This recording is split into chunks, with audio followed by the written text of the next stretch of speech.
Hello everyone and welcome to this video. So today we're going to be talking about EQ and particularly we're going to be talking about how to EQ the low instruments of the orchestra.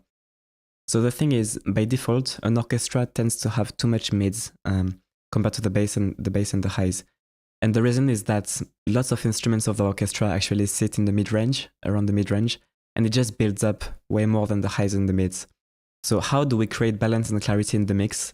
Well, one of the most important ways is to cut the unnecessary frequencies in some instruments, and that way we actually create space in that range for the instruments which have important frequencies there.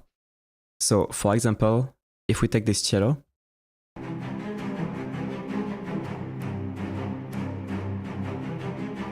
so in a cello, of course, you need the bass, the warmth of the cello, right? And you need the highs to get that crisp string kind of sound.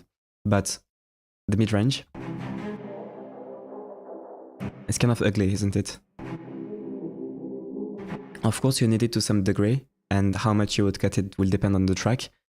But if you want to create clarity and room for like the violins, the French horns, even the trumpets, all this space where there is all the fundamentals of these instruments, viola, for example, then if you actually cut the less important frequencies of the cello, which would be typically around here, you actually create space for the violins and the violas and the stuff to actually sit there because they have the fundamentals around here. And these frequencies are very important for the violin here, for example. It's a round, pure sound, it's the fundamental. That's where you will get lots of the main meats of the violin. So this is not like a weird noise like the cello, but this is actually a very important, round and powerful frequency. So basically we're just trading space. We're trading space of the useless frequencies of the cello here. Well, not completely useless, but you get my point. To actually replace that hole with more important frequencies, like the violin fundamental here, which is just so important to give that richness to the violin, right? And yeah, so it's kind of the same story for the brass. So if you look at the low brass here, like it's nice in the bass, of course, and in the highs, but all around here it's not so nice. So I mostly cut here because it was not too much here, but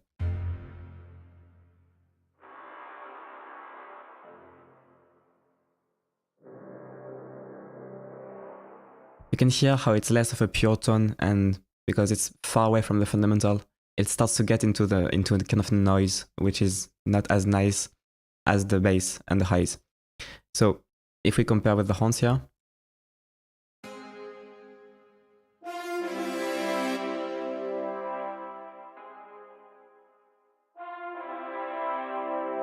right, it's a lot more clear and less noisy, so it's a more important frequency for the horns compared to the low brass.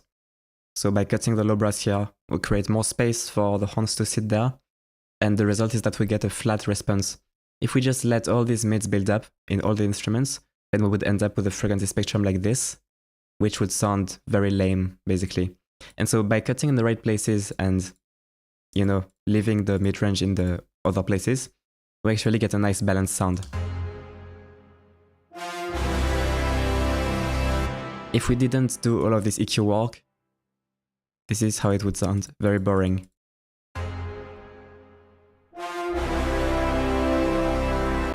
So you can really hear the difference. So this is how you create clarity the right way.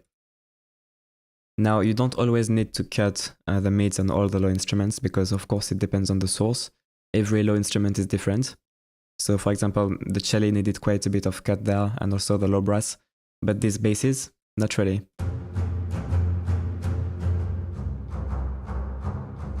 Of course, it's a bit mushy there, but we still need these frequencies, right?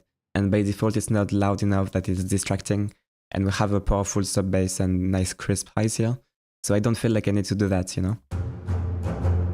Maybe I could cut a bit there, but that's about it. So it really depends on the source, but just watch out for any kind of extra mushiness here. And if you find that in your instruments, your low instruments, just try to cut it to make more room for the important frequencies. So guys, I hope that helped, and yeah, I will see you in another video. Cheers!